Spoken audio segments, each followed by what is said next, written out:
Hello दोस्तों, आप सभी लोगों का स्वागत है हमारे मिशन करियर एकेडमी में। तो आज हम यूपी पुलिस कांस्टेबल के प्रीवियस ईयर क्वेश्चन को डिस्कशन करने वाले हैं और ये उत्तर प्रदेश पुलिस कांस्टेबल 2025 को टारगेट में लेते हुए हम क्लास लेकर आए हैं और आज का क्लास नंबर हमारा 12 होने जा रहा है और ये यूपीएसआई को भी टारगेट में लेते हुए चल रहे हैं, उसके लिए रामबाण साबित होगा। चलिए तो क्वेश्चन की तरफ बढ़ते हैं। क्वेश्चन दिया है धर्मवीर भारती का नाटक जिसमें महाभारत के कथानक को आधुनिक युग के अनुकूल प्रस्तुत किया गया है। तो ऑप्शन ए स्कंदगुप्त को, ऑप्शन बी आषाढ़ का एक दिन, ऑप्शन सी लहरों का राजहंस या फिर डी है अंधाधुन युग को। ठीक, तो करेक्ट आंसर इसमें हमारा ऑप्शन नंबर कौन सा हो जाएगा? तो ऑप्शन नंबर डी एकदम राइट आंसर हो जाएगा, यानी कि अंधाधुन युग को। ठीक है, नेक्स्ट क्वेश्चन देखते हैं। धर्मवीर भारती का नाटक जिसमें महाभारत के कथानक को आधुनिक रूप युग के अनुकूल प्रस्तुत किया गया है। Option A Skandagupta, option B Ashadh ka ek दिन, ऑप्शन बी लहरों का राजहंस, ऑप्शन डी अंधा युग। तो करेक्ट आंसर इसमें अंधा युग हो जाएगा। ठीक है, ऑप्शन नंबर डी हमारा इसमें राइट आंसर हो जाएगा। आइए अगला क्वेश्चन देखते हैं। नेक्स्ट क्वेश्चन है पूस की रात कहानी के लेखक कौन है? Option A Ravindra Kalia, option B Doodhnath Singh, option C दिया है ज्ञानरंजन, ऑप्शन डी प्रेमचंद। तो करेक्ट आंसर प्रेमचंद हो जाएगा। ठीक है, नेक्स्ट क्वेश्चन देखते हैं। अरुण कमल को किस कृति के लिए साहित्य अकादमी पुरस्कार से सम्मानित किया गया था? तो इसमें ऑप्शन ए दिया है अपनी केवलधार, ऑप्शन बी सबूत, ऑप्शन सी पुतली में संसार, ऑप्शन डी नए इलाके में। तो करेक्ट आंसर डी हो जाएगा, यानी कि इन्हें इनकी नए इलाके के लिए साहित्य अकादमी पुरस्कार दिया गया था। नेक्स्ट क्वेश्चन है 2014 के साहित्य अकादमी पुरस्कार विजेता उपन्यासकार रमेश चंद्र शाह के किस उपन्यास का नाम है? तो ऑप्शन नंबर करेक्ट आंसर आग की हंसी था, option C Vinayak, option B Rehan par Raghu या फिर ऑप्शन डी मिलजुल मन। तो करेक्ट आंसर इसमें हमारा सी हो जाएगा, यानी कि विनायक था। ठीक है, नेक्स्ट क्वेश्चन देखते हैं। किस साप्ताहिक का संपादन महात्मा गांधी ने किया था? Option A Hindi Navjivan, option C दिया है देश, ऑप्शन बी हंस या फिर ऑप्शन डी भारत। तो करेक्ट आंसर ए हो जाएगा, यानी कि उन्होंने हिंदी नवजीवन साप्ताहिक का संपादन किया था। ठीक है, नेक्स्ट क्वेश्चन देखते हैं। अगला क्वेश्चन है हमारा कौन कौन सी बोलियां उत्तर प्रदेश में बोली नहीं जाती हैं? Option A Marwari, option B Awadhi, option D Bundeli, option D Mewati. तो आप इसका आंसर हमें कमेंट बॉक्स में जरूर दीजिएगा। ठीक है, आइए अगले क्वेश्चन की तरफ बढ़ते हैं। अगला क्वेश्चन है भाषा के क्षेत्रीय रूप को क्या कहा जाता है? ऑप्शन ए राजभाषा, ऑप्शन बी साहित्य, ऑप्शन सी राष्ट्रभाषा, ऑप्शन डी बोली। तो करेक्ट आंसर डी हो जाएगा, भाषा के क्षेत्रीय रूप को हम बोली कहते हैं। ठीक है, नेक्स्ट क्वेश्चन देखते हैं। अगला क्वेश्चन हमारा दिया हिंदी भाषा का आरंभ कब से हुआ? Option number A 1500, option B 1800, option C 1000, option D 500। तो करेक्ट आंसर इसमें हमारा सी हो जाएगा, यानी कि 1000 ईस्वी में हिंदी भाषा का आरंभ हुआ था। ठीक है, नेक्स्ट क्वेश्चन देखते हैं। इनमें से एक खड़ी बोली क्षेत्र नहीं है? तो option A Dehradun, option B Saharanpur, option C Bijnor या फिर ऑप्शन डी गोरखपुर। तो खड़ी बोली इनमें से एक क्षेत्र कौन सी नहीं है? तो करेक्ट आंसर डी हो जाएगा, यानी कि गोरखपुर। ठीक है, नेक्स्ट क्वेश्चन देखते हैं। अगला क्वेश्चन है भावयुक्त शुद्ध अनुवाद चुनना है इसमें से। ऑप्शन ए मैं उल्लसित था, ऑप्शन बी मैं खुशी से ऊपर था, ऑप्शन सी मेरा दिल बाग बाग हो गया, ऑप्शन डी मेरी खुशी ज़्यादा थी। तो भावयुक्त शुद्ध शब्द इसमें चुनना है, तो ऑप्शन में करेक्ट आंसर सी हो जाएगा, यानी कि मेरा दिल बाग बाग हो गया। ठीक है, आइए अगले क्वेश्चन की तरफ बढ़ते हैं। नेक्स्ट क्वेश्चन हमारा दिया है हिंदी साहित्य के इतिहासकार ग्रंथ हिंदी साहित्य की विमर्श के लेखक कौन है? Option A Viyogi Hari, option B Suryakant Tripathi Shastri, option D doctor Hazari Prasad Dwivedi, option D Punnalal Bakshi. तो ऑप्शन नंबर करेक्ट आंसर इसमें डी हो जाएगा, यानी कि हिंदी साहित्य के इतिहासकार ग्रंथ हिंदी साहित्य विमर्श के लेखक पुन्नालाल बख्शी हैं। ठीक है, नेक्स्ट क्वेश्चन देखते हैं। तुलसी के वचनों के समान रहीम के वचन भी हिंदी बिहारी भाषा भूभाग में सर्वसाधारण के मुंह पर रहते हैं, यह किसका कथन है? Option A Nagendra, option B Nand Dulare Vajpeyi, option C Ramchandra Shukla या फिर ऑप्शन डी बचन सिंह। तो करेक्ट आंसर इसमें हमारा सी हो जाएगा, यानी ये रामचंद्र शुक्ल की क्या है? तो कथन है। ठीक है, नेक्स्ट क्वेश्चन देखते हैं। सूफी में प्रेमाख्यानक रचनाओं की भाषा कौन सी है? Option A Awadhi, option B Braj, option C Bundeli या फिर ऑप्शन डी खड़ी बोली। तो ऑप्शन नंबर ए करेक्ट हो जाएगा, यानी कि अवधी है। नेक्स्ट क्वेश्चन देखते हैं। दक्षिण के अलवारो संत किस शाखा से संबंधित माने जाते हैं? ऑप्शन ए प्रेम मार्गी, ऑप्शन बी ज्ञान मार्गी, ऑप्शन सी राम भक्ति शाखा, ऑप्शन डी कृष्ण भक्ति शाखा। तो करेक्ट आंसर इसमें हमारा डी हो जाएगा, यानी कि कृष्ण भक्ति शाखा। ठीक है, नेक्स्ट क्वेश्चन देखते हैं। अगला क्वेश्चन हमारा दिया है ब्रह्म संप्रदाय के संस्थापक कौन है? ऑप्शन नंबर इसमें जो हमारा राइट हो जाएगा उसको देख लेते हैं, यानी कि श्री माधवाचार्य जी हैं, ब्रह्म संप्रदाय के संस्थापक माने जाते हैं। ठीक है, नेक्स्ट क्वेश्चन देखते हैं। अगला क्वेश्चन दिया है रामचंद्रिका के कवि कौन है? ऑप्शन ए दिया है Keshavdas, option B Surdas, option C Tulsidas, option D Biharidas. तो करेक्ट आंसर इसमें देखिए कौन सा हो जाएगा? तो ए हो जाएगा, यानी कि केशवदास है। ठीक है, आइए अगले क्वेश्चन की तरफ बढ़ते हैं। अगला क्वेश्चन हमारा दिया है हिंदी साहित्य में राष्ट्रीय चेतना के संवाहक और आधुनिक चेतना के प्रणेता प्रथम साहित्यकार कौन है? तो option A Suhalnath Dwivedi, option B दिया है Bharatendu Harishchandra, option C Mahavir Prasad Dwivedi, option D Hazari Prasad Dwivedi. तो करेक्ट आंसर इसमें हमारा जो राइट आंसर हो जाएगा बी है, यानी कि भारतेंदु हरिश्चंद्र को माना जाता है। ठीक है,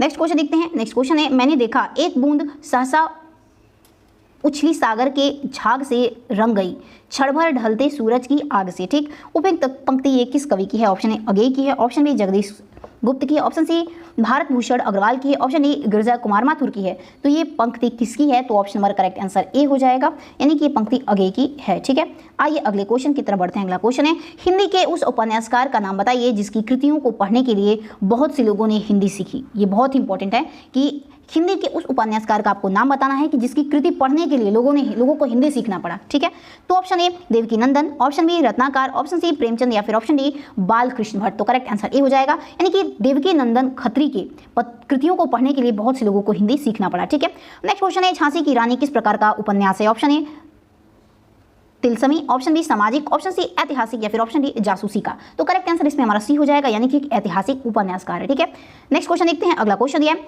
ब्राह्मण पत्र के संस्थापक संपादक का नाम बताना है। तो option A Bharatendu, option B Pratap Narayan Mishra, option D Balkrishna Bhatt, option D Madan Mohan Malviya. तो करेक्ट आंसर इसमें हमारा भी हो जाएगा, यानी कि ये प्रताप नारायण मिश्र ने की है। ठीक है, नेक्स्ट क्वेश्चन देखते हैं। अगला क्वेश्चन हमारा दिया है, गुरु शिष्य परंपरा का सही अनुक्रम छांटिए। तो इसमें जो करेक्ट आंसर है उसको बस देख लीजिए, यानी पहला हमारा करेक्ट हो जाएगा, यानी कि गुरु और शिष्य बोला है, यानी कि प्लेटो जो थे अरस्तु के शिष्य थे और जो अरस्तु थे वो सिकंदर के शिष्य थे। ठीक है, नेक्स्ट क्वेश्चन देखते हैं। अगला क्वेश्चन है, हाथ पैर कांपना, स्तंभ रोमांच, मुख वैड़व, स्वर परिवर्तन इत्यादि किस रस के अनुभव हैं। तो ये सभी ऑप्शन नंबर ए दिया है, भयानक है या फिर वीर है, हास्य है या फिर करुण है। तो ये सभी किसके उदाहरण है, तो ये भयानक रस के उदाहरण है। ठीक है, ऑप्शन नंबर ए हमारा इसमें करेक्ट हो जाएगा। नेक्स्ट क्वेश्चन है, मगल करानी, कलिमल हरानी, तुलसी कथा रघुनाथ की उपयुक्त पंक्ति में कौन सा छंद है। ऑप्शन ए चौपाई, ऑप्शन बी हरिगीतिका, ऑप्शन सी रोला या फिर ऑप्शन डी मालिनी। तो करेक्ट आंसर इसमें हमारा बी हो जाएगा, यानी कि सभी हरिगीतिका के उदाहरण यहाँ पे दिए हुए हैं। ठीक है, नेक्स्ट क्वेश्चन देखते हैं, पड़ी थी बिजली सी विकराल, लपेटे थे घन जैसे बाल, इस पंक्ति में कौन सा अलंकार है। ऑप्शन ए उपमा, ऑप्शन बी रूपक, ऑप्शन सी विप्सा या फिर ऑप्शन डी संदेह अलंकार। तो इसमें कौन सा अलंकार है, तो ऑप्शन ए करेक्ट है, यानी कि इसमें उपमा अलंकार का प्रयोग किया गया। ठीक है,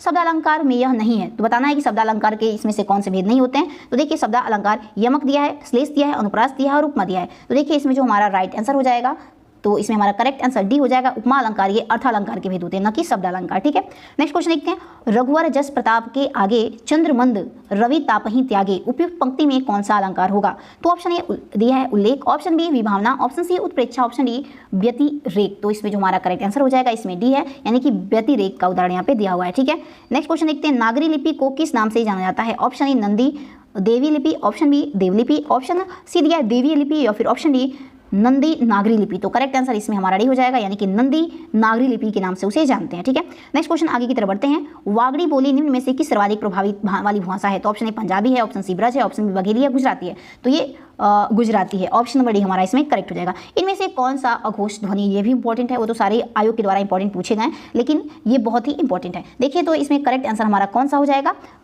दिया है कि इनमें से कौन सा युग्म अघोष ध्वनि है। तो डी हमारा, इसमें सी हमारा करेक्ट होगा, यानी कि प और फ ये दोनों ही हमारे अघोष ध्वनि में आते हैं। ठीक है, चलिए आइए क्वेश्चन की तरफ बढ़ते हैं। अगला क्वेश्चन है, जिन ध्वनियों के संयोग से शब्दों का निर्माण होता है उसे क्या कहते हैं। तो जिन ध्वनियों के संयोग से शब्दों का निर्माण होता है उसे हम स्वनिम कहते हैं। ऑप्शन नंबर डी हमारा इसमें करेक्ट हो जाएगा। ठीक है, नेक्स्ट क्वेश्चन देखते हैं। अगला क्वेश्चन दिया है, कोष्टक में दिए गए शब्दों के उपवाक्य नाम बताना है। शिखा ने कहा कि वह कल एक नाटक देखने जा रही है। तो वह कल एक नाटक देखने में पूछा है, ये कौन सा, इसके उपवाक्य का नाम बताना है। तो ऑप्शन ए क्रिया विशेषण है, ऑप्शन बी क्रिया है, ऑप्शन सी संज्ञा उपवाक्य है या फिर ऑप्शन ए विशेषण है। तो करेक्ट आंसर इसमें हमारा सी हो जाएगा, यानी कि संज्ञा उपवाक्य का यहाँ पे उदाहरण दिया हुआ है। ठीक है, नेक्स्ट क्वेश्चन की तरफ बढ़ते हैं, रात में देर तक बारिश होती रही। तो इसमें क्रिया विशेषण है, पुरुषवाचक है, संज्ञा है या फिर इसमें अव्यय है। ठीक, तो करेक्ट आंसर इसमें देखिए हमारा ए हो जाएगा, यानी कि ये क्रिया विशेषण का उदाहरण यहाँ पे दिया हुआ है। ठीक है, नेक्स्ट क्वेश्चन देखते हैं। अगला है, उनकी आर्थिक स्थिति बिगड़ गई है। इस वाक्य में विशेषण पद क्या है। ऑप्शन ए बिगड़ गई है, ऑप्शन सी आर्थिक, ऑप्शन बी उनकी या फिर ऑप्शन डी स्थिति। तो करेक्ट आंसर इसमें हमारा सी हो जाएगा,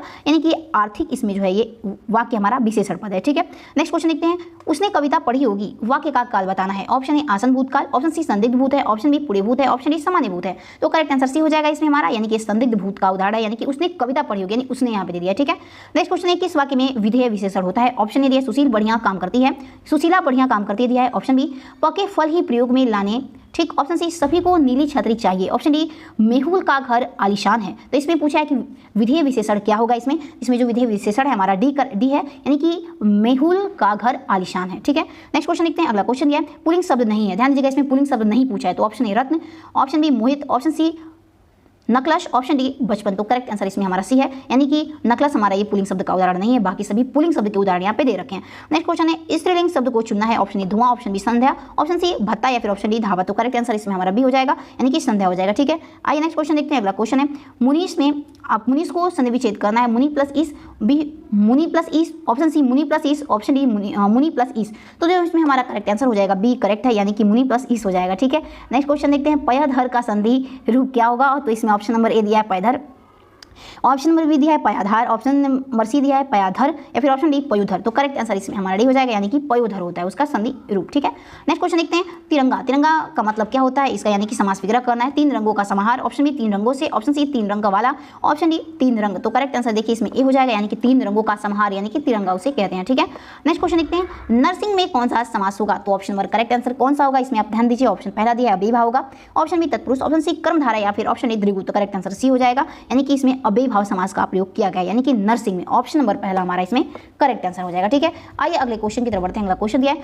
मुंह तोड़ शब्द में समास कौन सा है। तो करेक्ट आंसर इसमें हमारा ए हो जाएगा पहला, यानी कि मुंह तोड़ में तत्पुरुष समास का प्रयोग हुआ है। ठीक है, नेक्स्ट क्वेश्चन देखते हैं, कजरौटा शब्द में कौन सा प्रत्यय प्रयोग हुआ है। ऑप्शन ए ओटा, ऑप्शन बी ओटा, ऑप्शन सी कज, या फिर ऑप्शन नंबर टा। तो करेक्ट आंसर ए हो जाएगा, कजरौटा में ओटा का प्रयोग किया गया। ठीक है, कौन सा शब्द विदेशी स्रोत है। तो ऑप्शन ए रोशनदान, रोशनदास दिया है, ऑप्शन ए, ऑप्शन बी आलस, option C Uluka, option D आज। तो करेक्ट आंसर इसमें हमारा ए हो जाएगा, यानी कि रोशन दास हो जाएगा। ठीक है, नेक्स्ट क्वेश्चन देखते हैं। अगला क्वेश्चन हमारा दिया है, निम्नलिखित में तत्सम शब्द कौन सा है। ऑप्शन ए चित्रकार, ऑप्शन बी चूना, ऑप्शन सी छत, या फिर ऑप्शन डी छेद। तो करेक्ट आंसर ए हो जाएगा, यानी कि निम्नलिखित में चित्रकार हमारा ये शब्द तत्सम शब्द है। ठीक है, आइए तो चलिए दोस्तों, अगर आप हमारे चैनल पर नए हैं तो इसे लाइक एंड सब्सक्राइब करना नहीं भूलिएगा। और आपको इससे रिलेटेड पीडीएफ चाहिए तो आप हमारे टेलीग्राम ग्रुप से जुड़ सकते हैं, जिसका स्कैनर हमारे स्क्रीन पे शो हो रहा है। और आपको अगर इससे रिलेटेड पीडीएफ चाहिए तो आप हमारे लिंक से भी जुड़ सकते हैं, स्कैनर से ना जुड़ के डिस्क्रिप्शन में लिंक दिया हुआ है, वहाँ से आप जुड़ सकते हैं। तो चलिए दोस्तों, मिलते हैं अगले वीडियो में, तब तक के लिए जय हिंद।